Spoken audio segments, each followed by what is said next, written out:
Hello friends, welcome to my channel.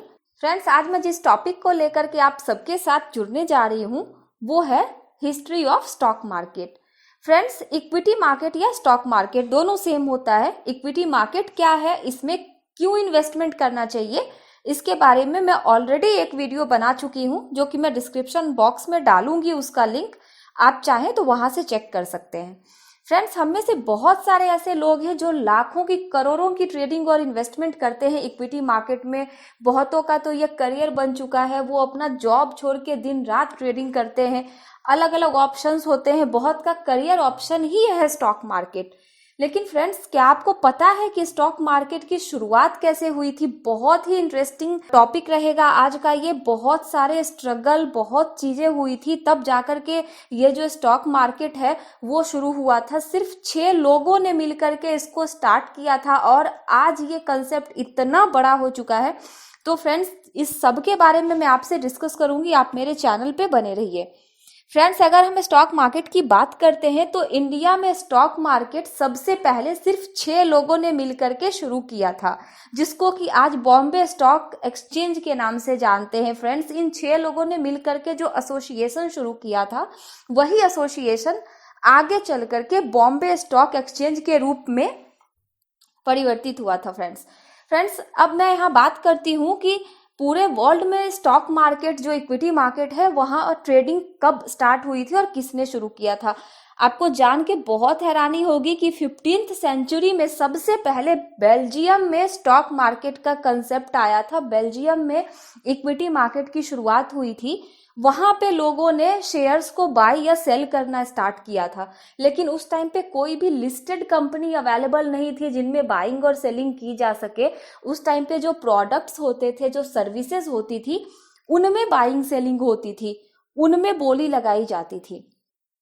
और अगर हम इंडिया की बात करते हैं तो इंडिया में जब ईस्ट इंडिया कंपनी आई थी, ईस्ट इंडिया कंपनी ने ये कंसेप्ट लाया था। वो ईस्ट इंडिया कंपनी जब बिजनेस के लिए, उनके जो मर्चेंट होते थे वो जब शिप पे सामान ले करके जब वो बिजनेस के लिए एक जगह से दूसरी जगह जाते थे तो उन शिप में वो क्या करते थे, बीच में जैसे कभी डर होता था कि कुछ शिप डूब गया या फिर किसी ने लूट लिया तो सारा सामान इकट्ठे ही चला जाता था। तो उन्होंने क्या किया कि उन्होंने बहुत सारे मर्चेंट ने मिलकर के एक एसोसिएशन बनाया था जिसको कि ईस्ट इंडिया कंपनी का नाम दिया गया था। तो उसमें क्या करते थे, एक शिप में एक ही सामान को बहुत अधिक क्वांटिटी में ना डाल के डिफरेंट डिफरेंट क्वांटिटी में उसको डाला जाता था।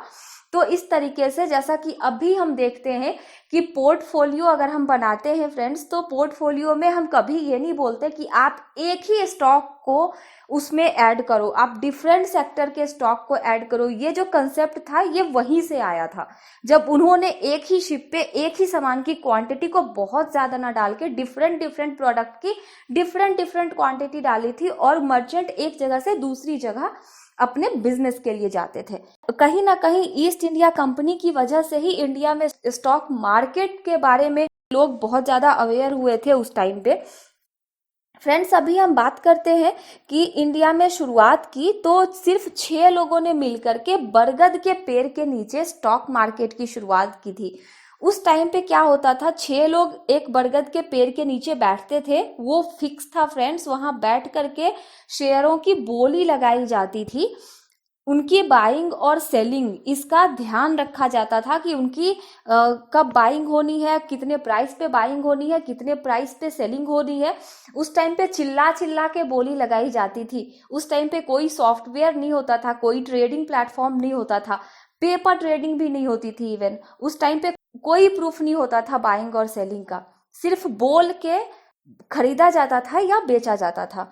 उस टाइम पे नंबर ऑफ स्टॉक्स जो थे वो बहुत कम अवेलेबल थे ट्रेडिंग के लिए, जिसमें कि अगर हम देखें तो अगर हम कमर्शियल बैंक देखते हैं या फिर स्टैंडर्ड चार्टर्ड बैंक देखते हैं, bank of Bombay and oriented bank, इस टाइम पे सिर्फ यही कुछ गिने चुने बैंक्स थे जिनमें की ट्रेडिंग होती थी। तो ये जो कंसेप्ट है ये कंटिन्यू चलता रहा था। 1850 में जब कंपनी एक्ट आया था, कंपनी एक्ट के आने के बाद स्टॉक मार्केट को एक नया राह मिला था। स्टॉक जो ये 6 स्टॉक ब्रोकर हम इनको कह सकते हैं, इन्होंने जब कंपनीज एक्ट को पूरा पढ़ा, जब ये इन चीज़ों के बारे में जानने लग गए, इनकी अवेयरनेस बढ़ी, फिर इन्होंने इसको आगे करने का सोचा। इन्होंने बहुत सारे रास्ते ढूंढे। कंपनीज एक्ट के आने के बाद स्टॉक मार्केट को थोड़ा सा बढ़ावा मिला था और 1850 से 1860 तक यही चलता रहा, बोली लगाई जाती रही, लोगों को इसके बारे में अवेयर किया जाता रहा। फिर 1860 में प्रेमचंद्र रॉयचंद नाम के एक आदमी सामने आए। उन्होंने स्टॉक मार्केट के कंसेप्ट को बहुत ज्यादा फैलाया। वो स्टॉक मार्केट के पहले ऐसे ब्रोकर थे, आपको जान के हैरानी होगी कि 1860 में वो इंग्लिश लिख सकते थे, पढ़ सकते थे, बोल सकते थे।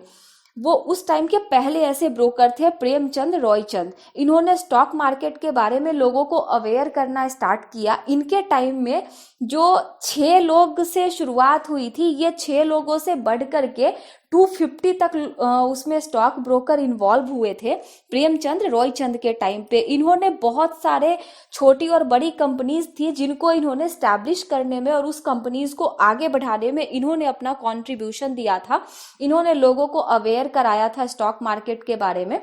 फिर ये स्टॉक मार्केट का जो कंसेप्ट था, इसमें तेजी आई थी, लोग अवेयर होना शुरू हुए थे, लोगों ने अपना इंटरेस्ट शो करना स्टार्ट कर दिया था इस टाइम पे। फिर एक टाइम आया कि जब 1865 में अमेरिकन सिविल वॉर का जब अंत हुआ, तो इसके बाद इंडिया में जो कैपिटल आ रहा था उसमें कमी आ गई और इसकी वजह से ये जो शेयर मेनिया शुरू हुआ था उसका अंत हो गया। रातों रात शेयर बाजार में बहुत ज्यादा लॉस हुआ, सारे शेयर के प्राइस गिर गए और इसका हमें ये फेस एक देखने को मिला कि जो स्टॉक ब्रोकर थे उनका कामकाज बिल्कुल बंद हो गया, उनके पास कुछ काम ही नहीं बचा करने के लिए।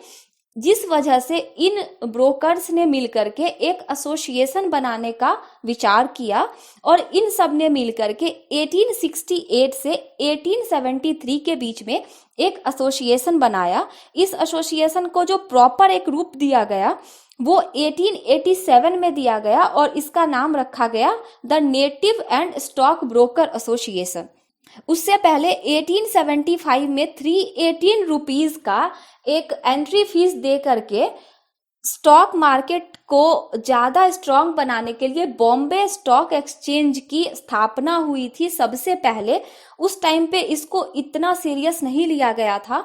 ये सब मिल करके एक रूल लाए जिसमें कि native share and stock broker के लिए एक मकान बनाया जाए, उनके लिए एक प्रॉपर उनके लिए फैसिलिटी प्रोवाइड कराई जाए ताकि वो बैठ करके स्टॉक की बाइंग सेलिंग वहां पे हो सके। लेकिन उस टाइम पे इसको भी ध्यान में नहीं रखा गया, इसका कुछ भी नहीं किया गया फ्रेंड्स, और बस वो एक ट्रस्ट डीड बन करके रह गया। लेकिन यही ट्रस्ट डीड आगे चलकर जब मुंबई स्टॉक एक्सचेंज की नींव पड़ी तो उस टाइम पे ये आज उसका बेसिक फंडामेंटल है और इस ट्रस्ट डीड में जितनी भी बातें मेंशन है वो सारी बातें बॉम्बे स्टॉक एक्सचेंज को फॉलो करती है। मीन्स बॉम्बे स्टॉक एक्सचेंज इन्हीं ट्रस्ट डीड के बातों पे आज उसको आगे बढ़ाया गया है। तो इस तरह से 6 लोगों ने मिलकर के कैसे बॉम्बे स्टॉक एक्सचेंज बना दिया था इंडिया में, ये उनके स्ट्रगल की एक कहानी है फ्रेंड्स। तो स्टॉक मार्केट हमारे लिए क्यों जरूरी था, इसका आना हमारे लिए क्यों जरूरी था, मैं ये भी आपको यहाँ पे सिर्फ एक एग्जाम्पल के थ्रू समझाऊंगी। जब बॉम्बे स्टॉक एक्सचेंज आया उसके बाद 1992 में एनएससी आया था, एनएससी यानी कि नेशनल स्टॉक एक्सचेंज, और 1989 में Bombay stock exchange, national stock exchange, इन सब के लिए एक रेगुलेटरी को बनाया गया जिसको कि सेबी के नाम से जाना जाता है, जो कि 1988 में आया था। तो फ्रेंड्स, स्टॉक मार्केट हमारे लिए क्यों जरूरी है मैं इसको भी बताऊंगी आपको। अगर आप एक इन्वेस्टर हैं और आप इन्वेस्टमेंट का ऑप्शन देखते हैं तो आप सोचते हैं आपको इन्वेस्टमेंट करने के लिए स्टॉक मार्केट में पैसे लगाने हैं। अब आपने 10 स्टॉक्स खरीदे और पर स्टॉक का जो प्राइस है वो 1000 रुपीज है। आपने वो इन्वेस्टमेंट कर दिया और जो आपका प्राइस है वो 1200 हो गया पर स्टॉक। तो आपने पैसे कितने लगाए थे यहाँ पे 10,000, लेकिन आपको प्रॉफिट कितना मिला 12,000। तो फ्रेंड्स, स्टॉक मार्केट इसीलिए आपको जरूरी है क्योंकि यहाँ पे आप इन्वेस्टमेंट करके अच्छा पैसा कमा सकते हैं। तो अब तक के लिए इतना ही, मिलती हूँ मैं आपको अपने अगले वीडियो में। Thank you.